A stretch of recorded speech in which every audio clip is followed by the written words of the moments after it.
ఇవ్వండి మా చెట్ల వంకాయలతోటే బజ్జీలు చాలా బాగా వచ్చాయి.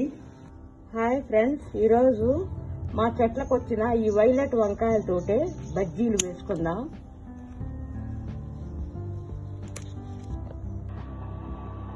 ఈ విధంగా కట్ చేసేసుకోవాలి.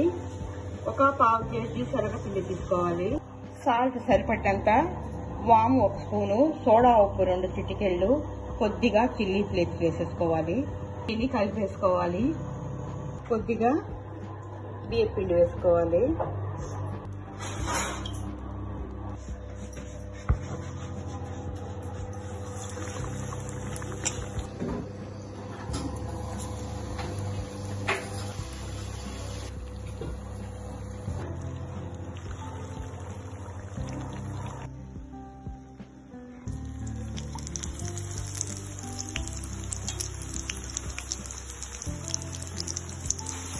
ఇవ్వండి మా చెట్ల లావెండర్ వంకాయలతో బజ్జీలు చాలా బాగొచ్చాయి.